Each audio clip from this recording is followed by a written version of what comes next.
രേണുസുതി പറയുകയാണ്, സുധിച്ചേട്ടൻ മരിച്ച പിന്നെ ഞാൻ ഇതുവരെ കൊച്ചിൻ്റെ അടുത്ത് അങ്ങനെ മാറി നിന്നിട്ടില്ല. എനിക്ക് മാനസികമായിട്ട് ഭയങ്കര ബുദ്ധിമുട്ടുണ്ട് ശൈത്യ. എനിക്കിവിടെ നിൽക്കാൻ പറ്റുന്നില്ല. എനിക്ക് എങ്ങനെയെങ്കിലും ഇവിടെ നിന്ന് പോയാൽ മതി. ഞാൻ എന്തായാലും പോകും. എനിക്ക് അത്രയും ബുദ്ധിമുട്ടുണ്ട് മാനസികമായിട്ട്. എനിക്ക് കൊച്ചിനെ കാണാത്തതിൻ്റെ അത്രയും വലിയ ബുദ്ധിമുട്ടുണ്ട്.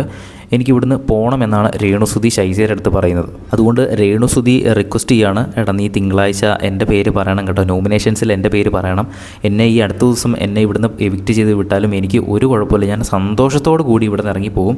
കാരണം ഞാൻ മടുത്തു. എന്നെക്കൊണ്ട് പറ്റില്ല. എനിക്ക് മാനസികമായിട്ട് സത്യം പറഞ്ഞാൽ എനിക്ക് വളരെയധികം വിഷമത്തിലാണ് ഞാൻ. അപ്പോൾ ശൈത്യ ഇങ്ങനെ ചോദിക്കുന്നുണ്ട്, നമുക്ക് കുഞ്ഞിനെ കാണിച്ചു തരുമോ എന്നുള്ള എന്തെങ്കിലും ഓപ്ഷൻ ബിഗ് ബോസിൻ്റെ അടുത്ത് ചോദിച്ചാലോ? അപ്പോൾ രേണുസുതി പറയുന്നുണ്ട്, അതെന്തായാലും നടക്കുമെന്ന് തോന്നുന്നില്ല. കാരണം 20 ദിവസമല്ലേ ആയുള്ളൂ. ഇനിയും കിടക്കുന്നു 10-79 ദിവസം. അതൊന്നും എന്തായാലും നടക്കില്ല.